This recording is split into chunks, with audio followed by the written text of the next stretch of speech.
Alright, it's your man Molotov Matt, HU Zone, DC Zone. I'm sitting here with DJ Sir Scratch, a big pioneer in the game, man. He is a giant. This is legendary. Now, DJ Sir Scratch, how you doing? Thank you, brother. Thank you. Man. I love that intro. Cool. I mean, you're a big deal. We gotta give you your I try, man. I try to do my thing, you know. Alright, how you been lately? What's the newest project that you have out? A couple of new things. Doing a lot of stuff, man. Doing like stuff over Japan. Doing a lot of animation stuff. Just working on this little deal. Well, it's not little. It's kind of a big deal. Can't really talk about it, but it's another reality show kind of thing. Oh. I'm gonna be doing the music for that. You know, it's gonna be coming out next year. But when it gets closer to it, I'll drop the name. Yeah, we'll drop the name, especially exclusives on thecrossthefader.com. Yes, we will. Yes, yes we will. Yes, we will. Just stuff like that. I'm still doing a lot of production work. Writing songs every day. Pitching some stuff. Hopefully, if the goal goes through, go to song from Mariah Carey. So that looks pretty promising. That's awesome. Just stuff like that, you know. Just concentrating, keeping my stuff fresh, and just focusing, you know. Where are you originally from? Because it's a unique place for me, at least. Originally from T-Dot, Toronto, Canada. Yeah, born and partially raised. We moved up here when we were like, say, 10 years old, up to New York, Corona, Queens, you know.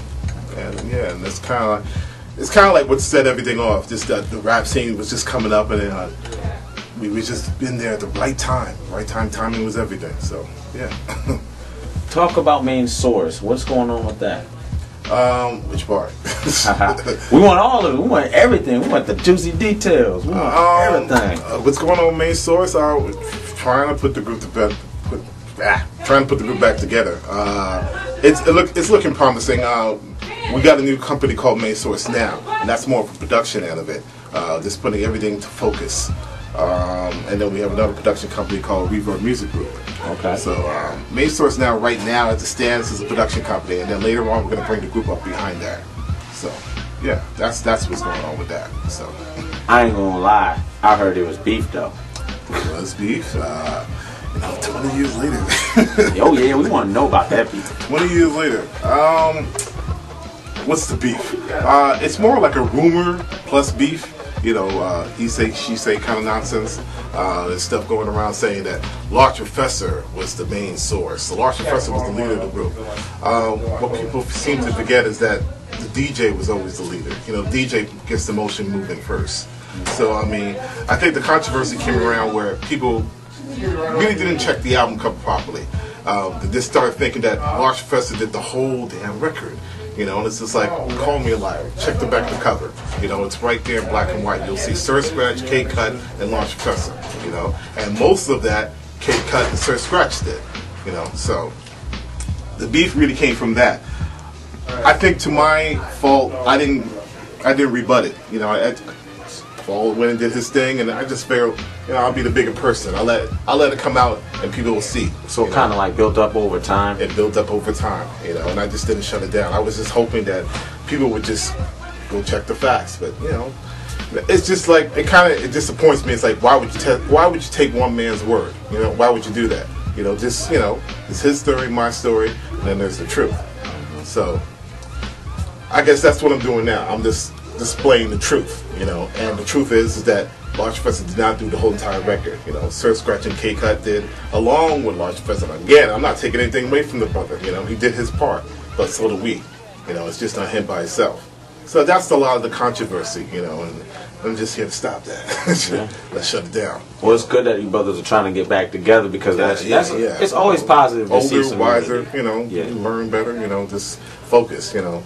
In hindsight, do you think that maybe it was not really petty, but minuscule compared to the success that you had? Or do you feel like the success that maybe Large Professor got was a lot more grand than it should have been?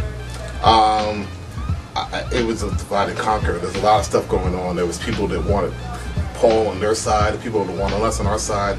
It was almost like a little early Biggie Smalls and Tupac kind of stuff, you know. They wanted to just create that, but you know, there was no animosity. Maybe there was some part jealousy on equal parts, you know, younger, you know, the money, the Saxon rock and roll crap all came into play. So, you know, brothers knew making money is just, you know, it just played on people. So I think it got a little. I personally felt it got a little bit to Large Fest's head. You know, he started believing that. You know, started believing his own hype. You know, we have more groundedness because our mother was our manager, so she kept us. She really kept us focused. You know, we have different backgrounds. You know, Large Professor had his own situation. He had, you know, issues with his parents, and I'm not going to go into that. But you know, he had this different upbringing than me and my brother did. So I think that value that we had with my mother really kept us grounded, you know, and kept us focused. So when the money came in, you know, and shoot, with anybody, you feel yourself a little bit, but she pulled us back. Where with him, he just went there, and I think that's the other thing that led to the breakup. You know, we would go in the studio, Large Fest don't show up. We're spending thousands of dollars. You know, studio time is not cheap. So I mean, it got what it was, and you know, I think we got to a point where it's like enough is enough. Either you're going to be with us or you're going to be against us. You know, we can do this with you or without you. You know, and it got heated, and he walked. You know. So what brought back the chance of renewal? Like, what is the thing that's reuniting you guys? It's time. Time. One day somebody gets the phone and goes, man, Time. let's just get this over with and go ahead and get back together. Time. Really just time. You know, I think I had a conversation with Mikey D on the second album, F What You Think. And we was just saying, you know, let's just do this. Yeah. I've been getting emails and for years for people saying, bring it back. Charcoal Quest is coming back, Brand Nubian's coming back, everybody's coming back. So I've been getting those same emails for years, and it's just like, at the time I didn't really care if we did it or not. I was comfortable, I was doing my production, you know, roof is over my head, food's going in my stomach, I'm comfortable, you know. But it got to a point where I was like, you know, why not? Why not? Let's make it happen, you know. So this is where we're at. Just trying to make it happen. You touched on Fuck What You Think. That was a critically acclaimed album. Like, how did you feel about that album? Some people didn't like it, some people did. What's your stance on it from an artist standpoint in hindsight? Probably how I felt back then. What you think? You know, shoot. It was one of those albums that we made just because we didn't care. We wanted to get off the record company. That was our last record for them, and then we were going to be out. So we really didn't care. But in hindsight, looking at it, and it's kind of funny. I was listening to the production on it the other day. It's tight. Not blowing my whole horn, but to answer a lot of people's question, if Large Professor did the whole Main Source album, listen to that. Can I even say the word? Fuck What You Think. Listen to that record. Listen to Fuck What You Think, and it'll just put it down.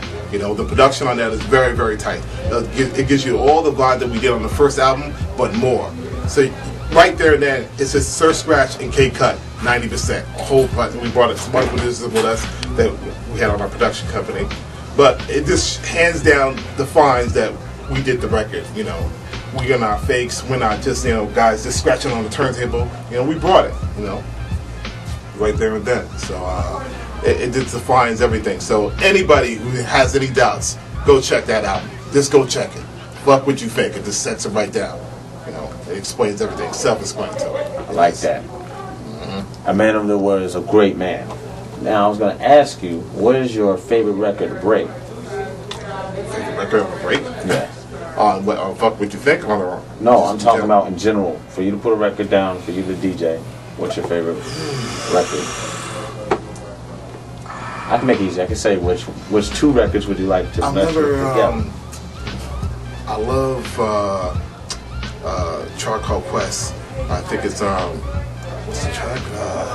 They had this instrumental track that started off with horns, and you know we used to break that all the time. We used to use it on our shows. I don't know why it's escaping my head because we used to play it all the time.